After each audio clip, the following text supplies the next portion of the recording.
Madeira is part of an island chain in the Atlantic Ocean that's mastered one export, a fortified wine that bears the island's name. And as Ian Lee shows us, this uniquely European creation has a deep connection to the earliest days of the United States. The Portuguese island of Madeira is an unforgiving landscape.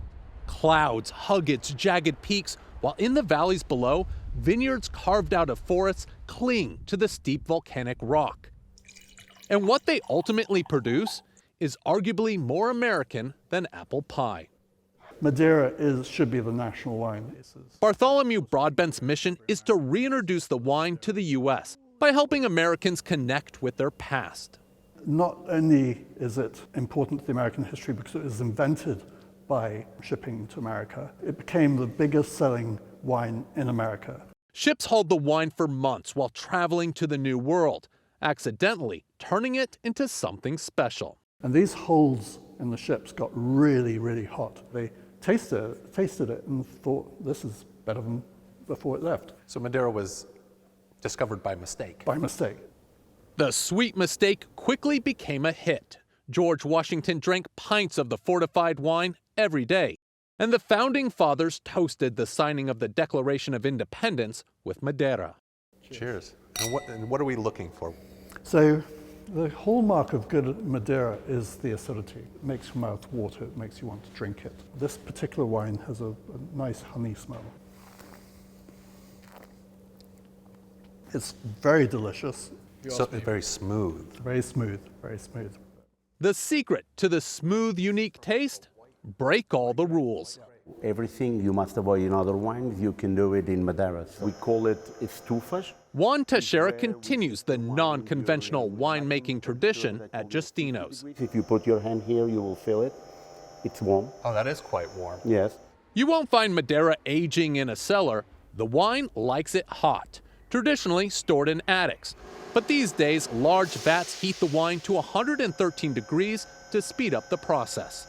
Temperature will change not only the color, but also the aromas, and will make Madeira wine indestructible. Madeira's other secret is the grape's connection to the land and people. Julio Fernandez takes us up the mountain to the extreme heart of the operation. What makes Madeira so special? First of all, look at the landscape. It is really different, but the acidity that the soil gives to the grapes turns it completely unique in the world. 1,200 small family farms grow grapes in every nook and cranny. For them, it's part-time work and full-time labor of love. This is a cultural thing. As you see, the landscape doesn't allow you to have long lines of vineyards. And they are very proud to say, my grapes this year are wonderful. Wonderful grapes. Well, cheers to that. Cheers to that. Produce some delicious wines. We need more glasses.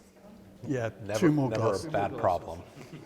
And just maybe ferment enough to turn an old American vintage into a new 21st century tradition. It should be the wine that every American celebrates on July 4th. They should have Madeira at their barbecues. For CBS Saturday Morning, Ian Lee, Madeira. Very distinctive. It's almost like a chocolatey color. Yes, it smells like Right? prunes to me. I love it. Yeah. Fantastico. There you go. Thank All you. right. Cheers. Cheers. Thank you, Jeff. Should I go for it? Let's do this. All right. So wine one, wine two. We weren't the first to ask. As one of fewer than 300 master sommeliers in the world, Bobby Stuckey is used to being quizzed on wine. There's like this rose hip, rosiness to it. How are we coming up with all these comparison flavors? I come up with them by smelling things. Okay. Smelling roses. You go around smelling stuff. all the time. And right. if everyone did that, everyone would have a great palate.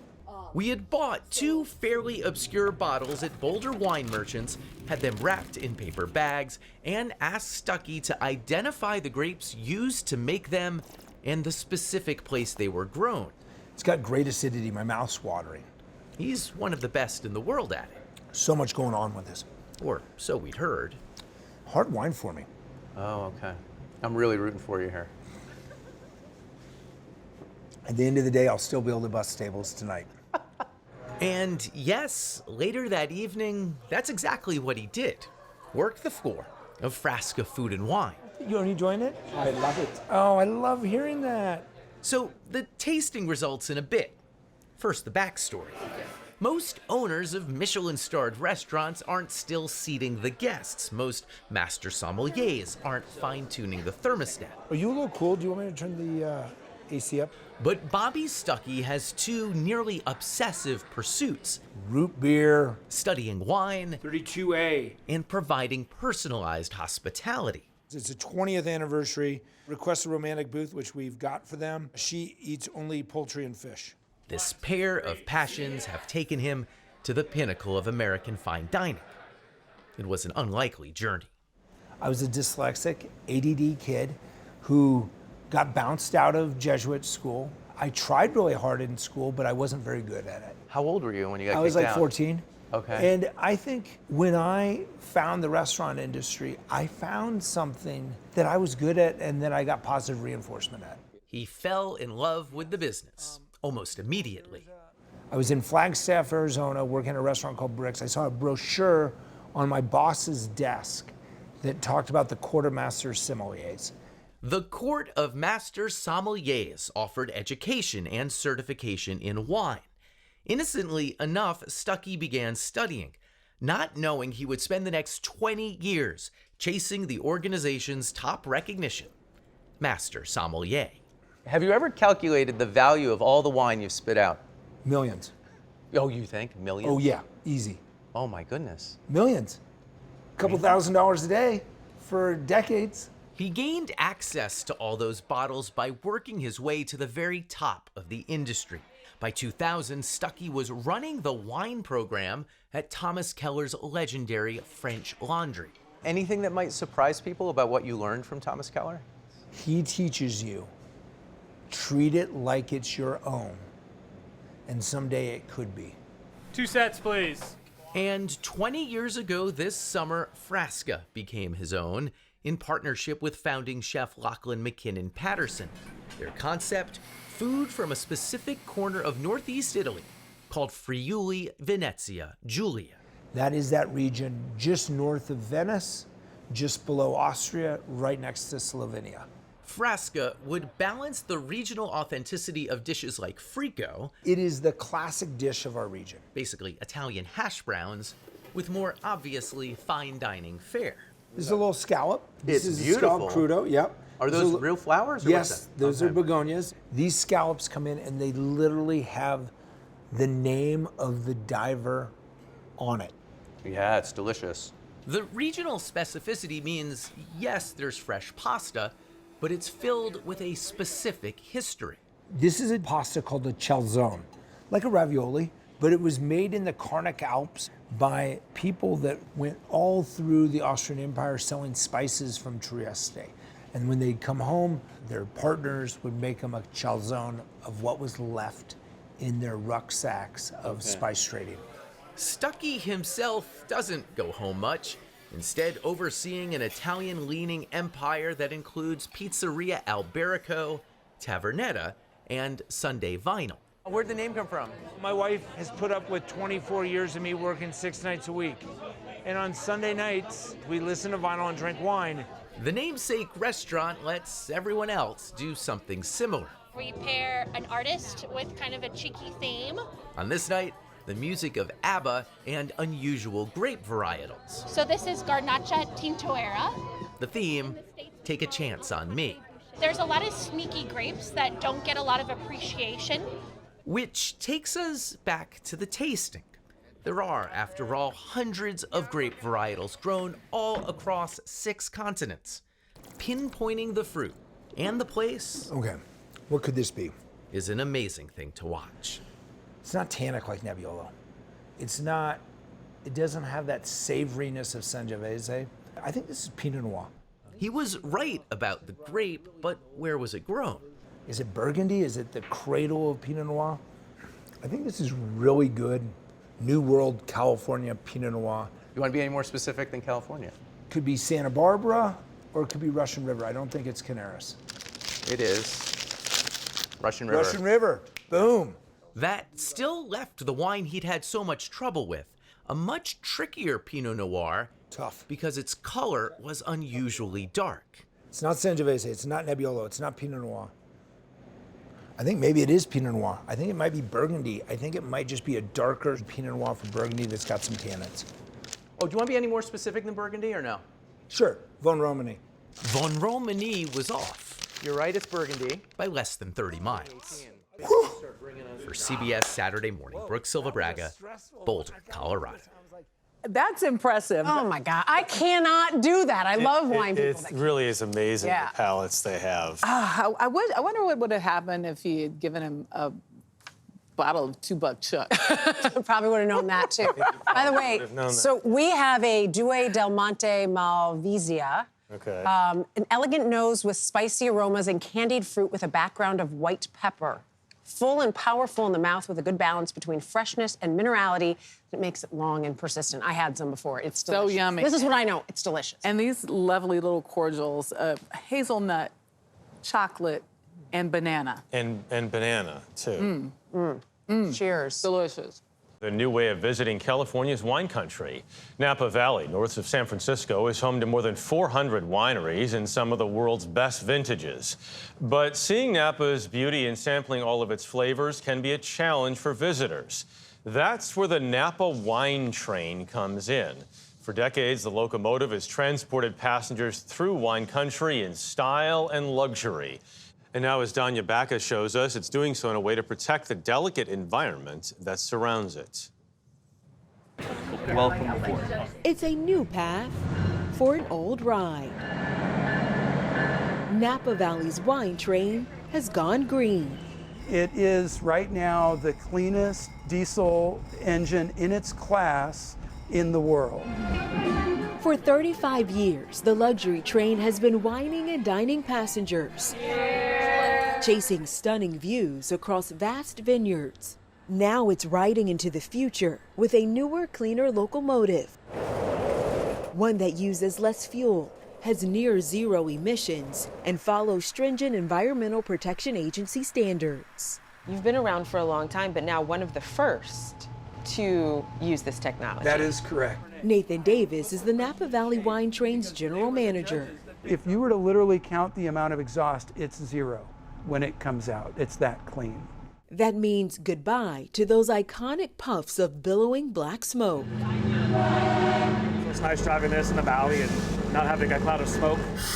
Engineer Artemis Rogerson has lived in Napa for years. People would complain sometimes about the train going by, so it's nice having this. Another perk, a smoother ride. And this one is just smooth as butter. Trains are usually, like noisy and bumpy. Does it make a difference in terms of It does, yes, we believe it does. Especially with the sound of the diesel motor when it's running, you just don't hear it. Davis plans to turn his whole fleet green by 2025. For now, this engine is leading the way, renamed 1864 for the rail line's founding year. It was only a few years later, in 1867, that the Pullman Palace Car Company was also founded by George Pullman, the father of luxury rail travel. All aboard!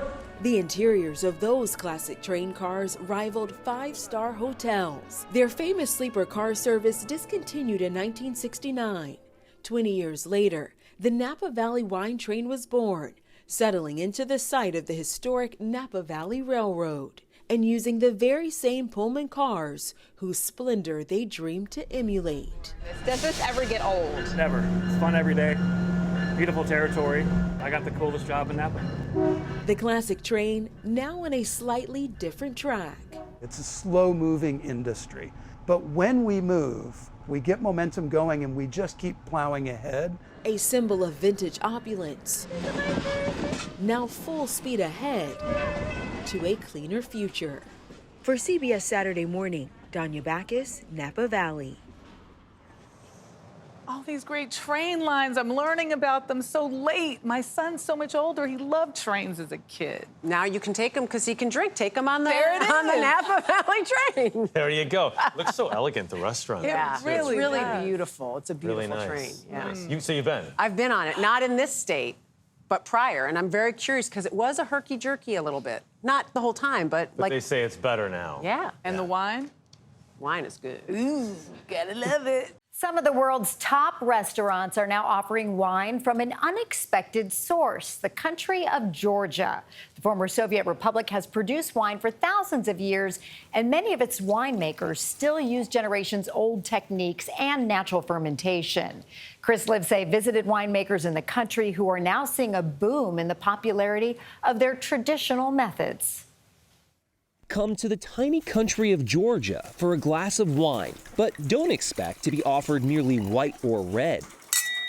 For a staggering 8,000 years, longer than anywhere else in the world, Georgians have been conjuring this sacred nectar. But unlike most wines, they don't separate the juice from all the other parts of the grape. So what would otherwise be a white looks like this. So it's a white grape, it's not orange. So that orange color is the result of everything that's part of the grape. The stem, the skin, the seed, the juice, everything. Yes, everything. Vintner families like Gayle King have been at it for 10 generations, growing the grapes, stomping them with their bare feet, then maturing the result for 6 months underground inside this giant terracotta vessel called a kvevrë. Looks like an egg and it acts like one too, protecting the wine inside until it's ready to hatch and ready to drink. Burying it provides natural refrigeration during natural fermentation. You can hear it gurgling. What are you doing right now? Are we just mixing it? Mixing it to keep it moist, he says. Nothing added and nothing taken away. Ready to drink after 6 months. You'll still find Georgian wines in white and red, but it's that uncanny orange that's put Georgia on the map, with a flavor so big and dry, you might confuse it for a red if you were blindfolded. Gayle's is called Pheasant's Tears, and he makes it together with American expat John Wardeman, a pioneer of what's become the natural wine movement. There's no enzymes used, there's no mega purple, there's no various fish glues and so forth to change the texture. It's just basically the naked juice. It's what in people's mind wine is. Something Georgia never forgot, and the rest of the world is slowly remembering, with exports to the U.S. growing nearly 30% year over year for the past 6 years. And now if you took the top 50 restaurants in the world, probably all of them serve natural wine, and an overwhelming majority only serve natural wine. His bistro in the capital Tbilisi is called Polyphonia, named after Georgia's traditional folk singing. I heard you refer to it as the voice of the wine. I mean, is there a music here? If you were to compare an orange wine to an opera singer, in this you have, I think, a soprano all the way down to a bass and one voice. That's something that most white wines and red wines can never do. The fat lady singing, if you will, a big wine in a tiny country, remembered at last. For CBS Mornings, Chris Livesay, Tbilisi, Georgia. One of these days, Gayle, just one of these days, Yes. all you need is a sip. Natalie, I don't drink, so it's always a thing about it. You should taste that. I would love to try Would that. you? No doubt about it. Evan Goldstein, a full-time master sommelier, a first in professional sports. He serves everyone from the players to the front office to fans. And for a home game earlier this season, even me. Well, let's do this. Let's start off with a white wine.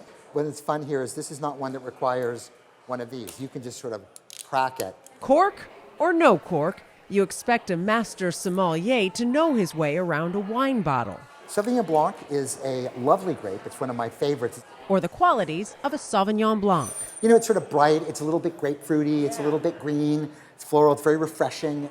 What's unusual about Evan Goldstein is where he puts his skills to work. It's easy. It's as good on a picnic as it is on the beach or whatever. Really It's delicious. really approachable. Or how about the ballpark?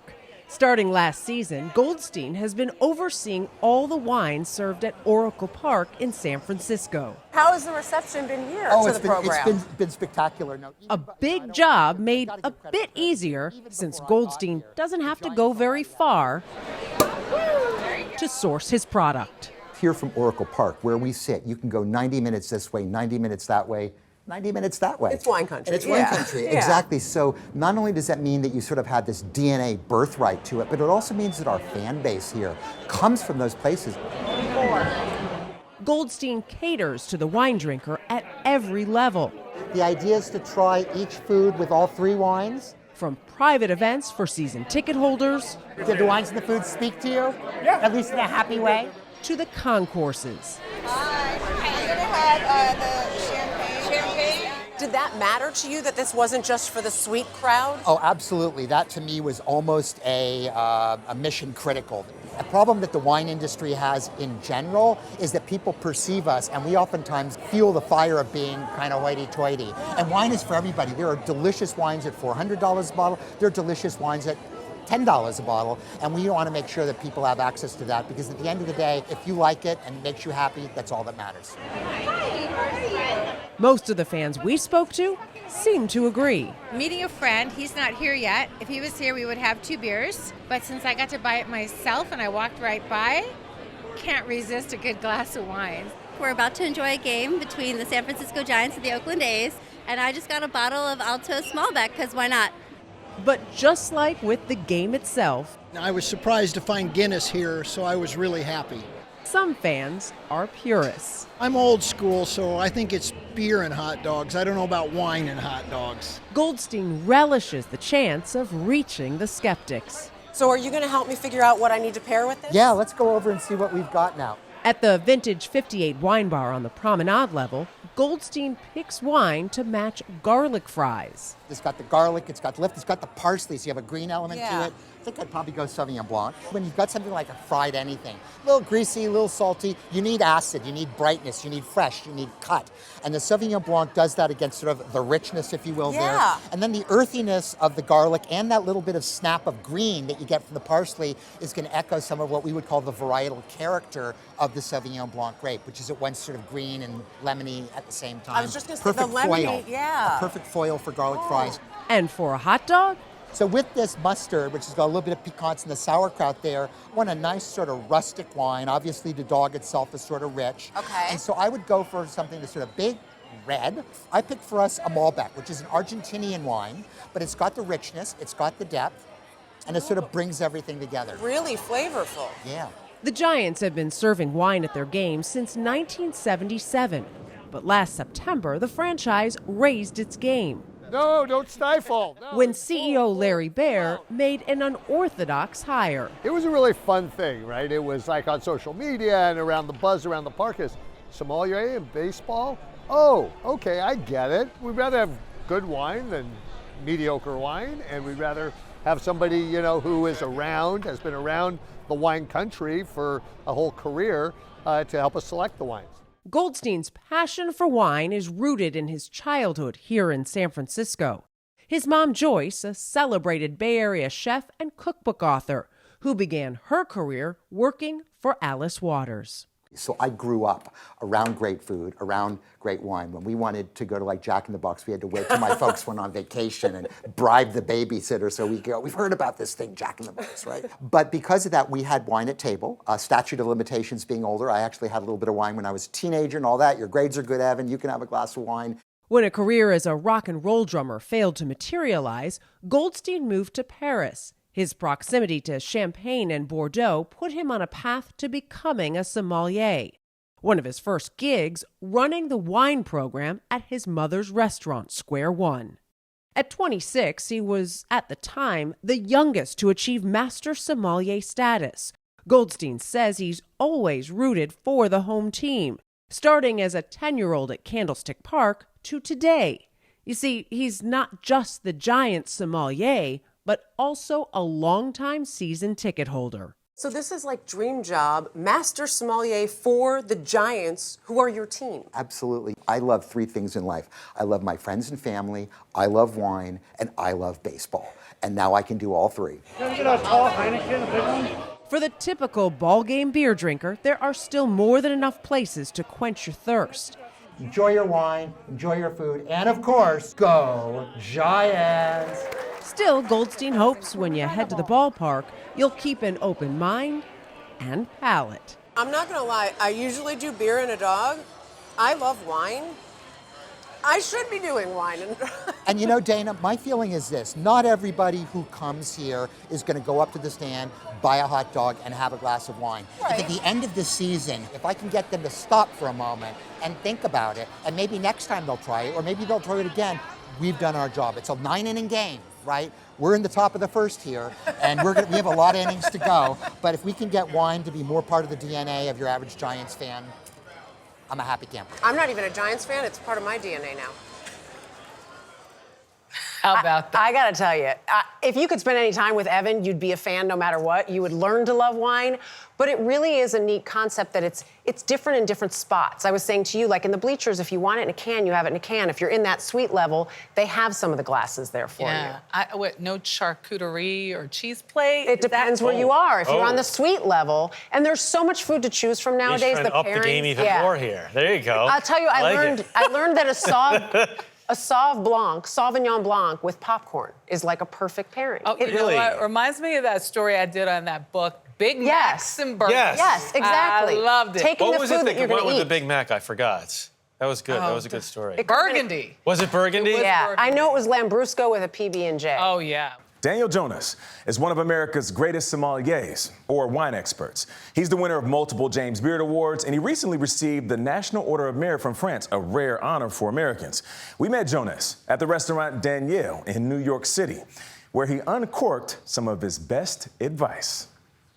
When I think about wine, I think about the winemaker, where they are, the culture, the food. There's so much more to the image than just the taste. And I think it's a beautiful thing. Thank you for coming out. If you ask some of the most influential figures in the wine industry, they'll likely tell you that Daniel Johnnes' passion has a direct connection to his success as a sommelier. This is called stemware because it has a stem. Okay. And so you hold it by the stem. But what exactly is a sommelier?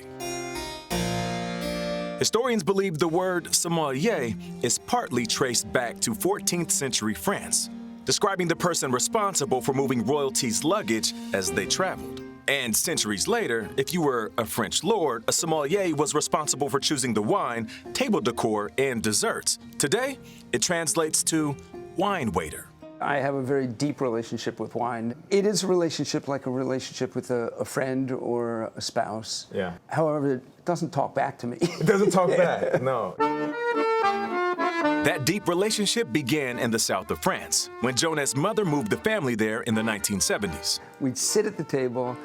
The meal would last 3, 4, 5 hours. And it just taught me the importance and how wonderful it is to be with people around the table sharing stories. After working in the Parisian kitchens of legendary French chef Guy Savoy, Johnnes made the transition to the front of the house, where he'd spend the next 2 decades building his wine expertise. To me, he's the only one I trust. Today, he's the wine director for Michelin-starred chef Daniel Boulud, who runs one of the most respected restaurant empires in the world. How has Daniel's knowledge helped you become a better chef, if that's even possible? Daniel's knowledge have helped me become a better drinker.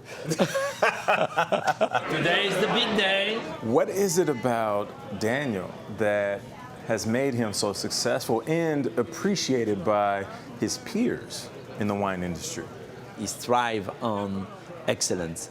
And it don't matter if it's a $10 bottle of wine or a $1,000 bottle of wine, he will have the same appreciation and respect for the one who make it, as long as that person have the ethic of excellence. I want to read something that you wrote in your 1996 book.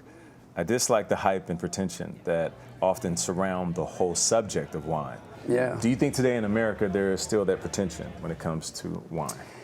There is. It's probably greater today because the cost of wine, of fine wine, has become so high, so extreme. So that corkscrew, the worm goes right down the center of it. We started our tasting with the proper way to open a corked bottle and the right way to pop champagne. The thing with champagne, there's a lot of pressure in there. So you want to really just kind of work the cork out very slowly. You hear that? Just a little hiss. You don't want the big pop. Big pop is just for the movie. Yeah, that's just for show. What does letting it breathe mean? Remember, wine has been in a bottle for at least 2 years, in most cases, and sometimes longer. So it benefits from getting a little air again, taking a breath of air. Is there a certain way that we should hold the wine glass? Yes. Now, my kids still make fun of me because we could be in a restaurant and they'll say, Dad, you see that person over there holding the glass like that? So no holding it? No holding it here. Okay. Because it's inelegant, it leaves fingerprints on the glass, and it warms it up also. The next thing I'm gonna do out of habit is give it a little swirl because I'm gonna smell it. And then you finally taste it. Okay. Now, does the bottle matter? Like how wine is bottled? Well, I mean, they all go into bottle unless you're doing a box wine, which, by the way, is not necessarily a bad thing. If you have a little box wine at night, do your thing. No judgment here.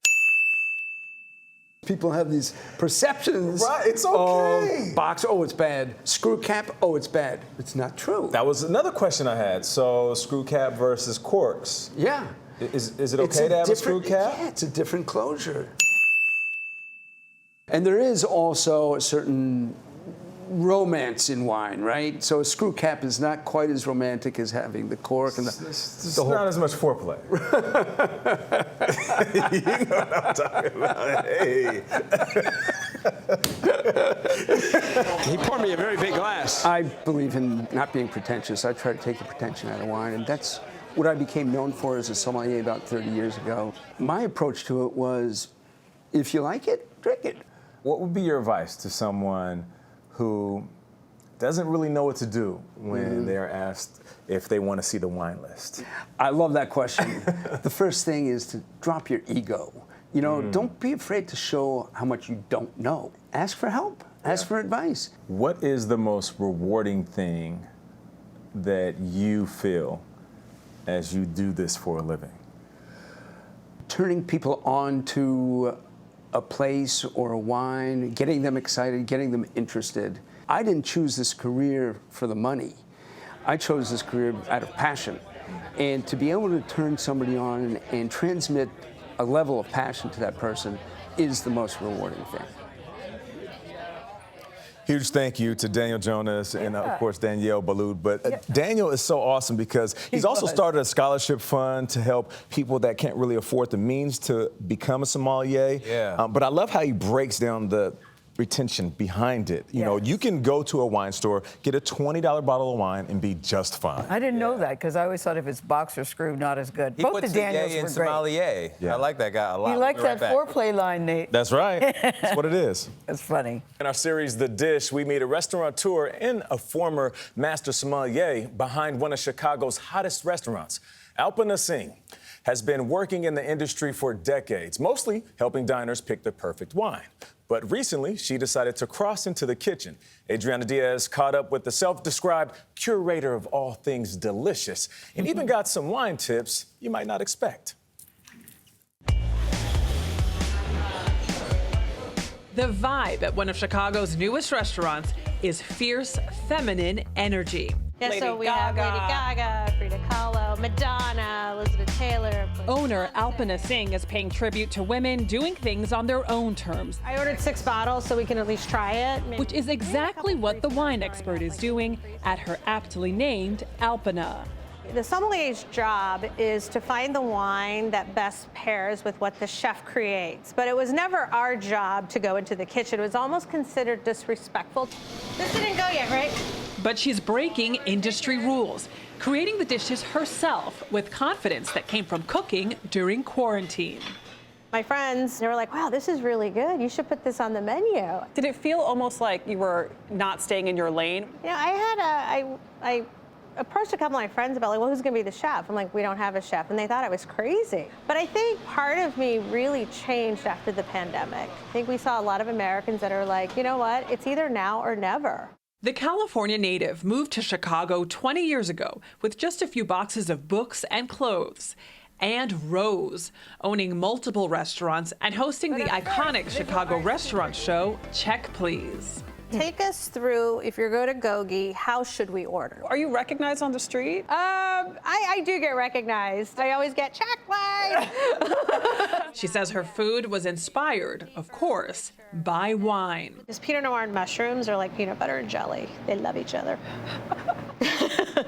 Dishes like the popular crispy polenta and mushrooms are comforting yet complex. The mushroom, like, it pops more. Just kind of like took over when Correct. I had the wine. Then there's the delicate tuna crudo, meant to shapeshift based on the wine pairing. And then go back with some of it still in your mouth. Okay. And then go with the Riesling. Creates this sensation of different flavors. It's like waves of flavors, like the ocean. Yes, where you don't know where the tuna starts and the wine ends. It's sort of a seamless pairing. For your perfect pairing, Singh shared some sommelier secrets. I love my guacamole and chips, but it's even better with a glass of Sauvignon Blanc because the Sauvignon Blanc acts like lime juice over the guacamole. Because of the acidity. The acidity, so it kind of brings it alive. And then with red wine, here's an easy tip. Turn the wine on its side. If you can see through it, then you can pair it with things like fish. Singh was introduced to the restaurant world by her parents, ethnically Indian immigrants from the Fiji Islands. Her father was a dishwasher, her mother a server, and it wasn't a path they envisioned for her. I will say that when I told my mom I wanted to become a master sommelier, she says, "Oh, I am so excited. So tell me, what part of the body does the sommelier specialize in?" What part of the body? Yeah, she thought it was a medical specialty. I had to bring it to her that it was drinking. Singh pursued a spot with the country's most prestigious and competitive wine organization. So I thought, okay, well, this exam has a pass rate of 3%. Why not me? And I think that sentence right there is what launched my career. Why not me? Why not me? All of the greats say why not me? She passed at just 26, becoming the youngest and first woman of color to earn the title Master Sommelier. I got a lot of accolades for being young, and I'm very grateful for that. But let's face it, they don't hand out 40 over 40 awards. We live in a society that tends to focus and celebrate youth, particularly with women, and then we kind of disappear from 40 until about 80, and then we become a national treasure. So, there's a lot of work to be done between 40 and 80, and in fact, some of our best work. She says her best work yet is at Alpina, which is not just her name, it's also her neighborhood. How are you? How you feeling, Betty? You look great. Your son came in for dinner, your son and your daughter-in-law. But we see the color on it. Now she's adding teacher to her plate with wine education classes for her staff. I see my dad in all of their faces. I see my mom in all of our servers. Having a Barolo with a white flesh fish would not go. That was like one of the main reasons that I wanted to work here, the wine program and just Alpina herself. Other women come up to me and I said, I read about your story, I heard about you, and I thought, wow, maybe I could do that. And this is how we start changing the face of what it means to have sort of a stereotypical just one group doing a profession. It's because we all said, why not me, and decided to put ourselves in the ring. And that, I kid you not, it will mean something to somebody eventually. For CBS Mornings, Adriana Diaz, Chicago. Love everything about that woman. I love her confidence. I see why she's the curator of all things delicious. Yeah. Now, I don't drink, but it seemed like she was giving good advice about the wine, John. Turn to the side if it's red and you can see through it. And the pairings are perfect. I think she should tell her mother the sommelier specializes in the heart. Yeah. Yeah. There you go. Among the companies producing there, Symington Family Estates stands out. They bottle some of the world's most famous port wines while grappling with the reality of climate change. And as we found out, doing all of that while farming on the edge. Literally. The Portuguese named it the River of Gold. But it's these vineyards built into steep slopes and the port wine they produce that has given the Douro River Valley its wealth. Without terracing, these hills are too steep, really, for cultivating the vine. And for the Symington family, it's not just a passion, it's a centuries-old business. Hey, go! How many of you work in the business in the family? So currently there's 3 of the 4th generation, and we're 6 of the 5th generation. Siblings Charlotte and Rob Symington are part of that next generation. Those of us who work now in the family business are all descended from one of those 3 sons. They are carrying on a family tradition that started in 1882, when their great-great-grandfather, Andrew Symington, landed in Portugal from Scotland.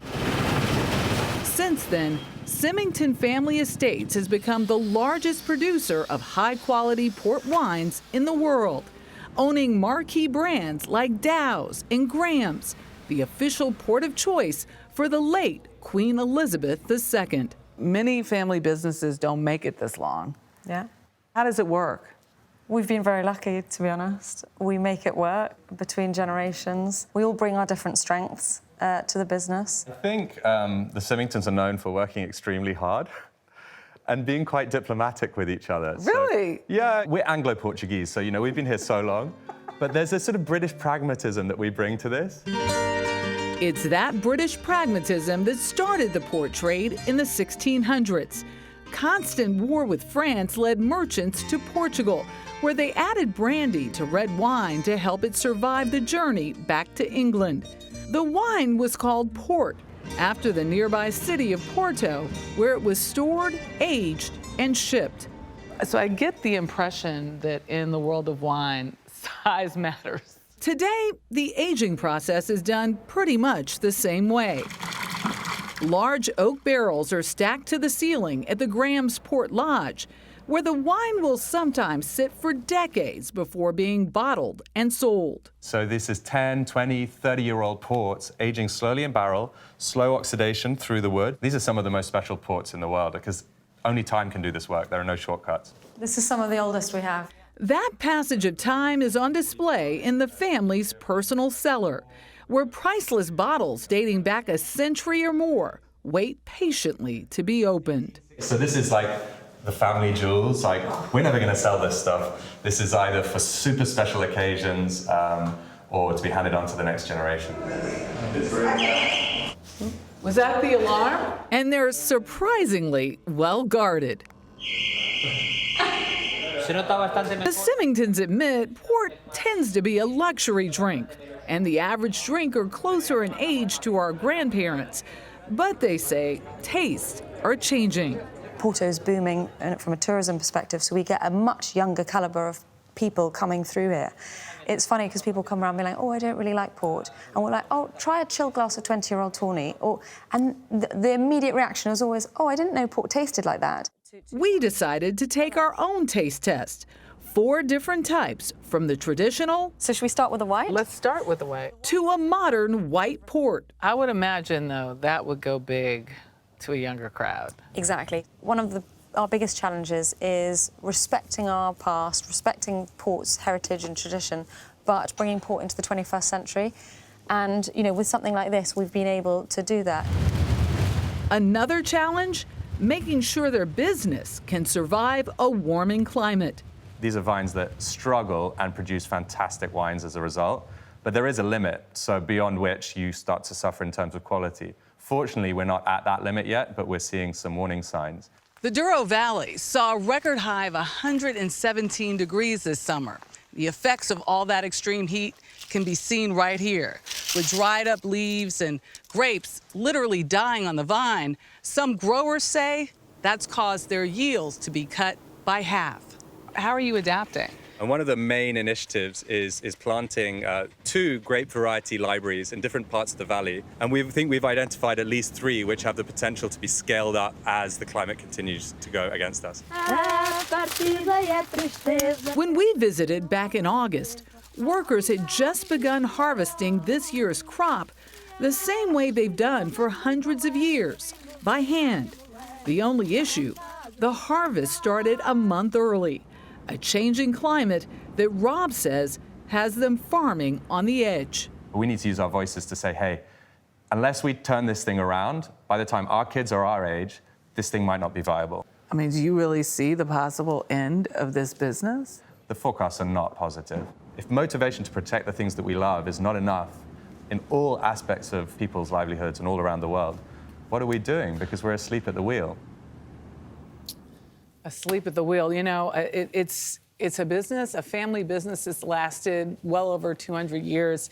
They're doing everything in their power to ensure that they conserve water, that they, you know, terrace the right way. You know, they're a great family. I really enjoyed my time with them, and they showed me something I didn't expect. I didn't expect to love port wine. Oh. This is white. This is Graham's blend number 5. While you guys take a sip, it is a joining of generations to the benefit of both. Up next, the unlikely place they decided to put a preschool and the remarkable effect it is having.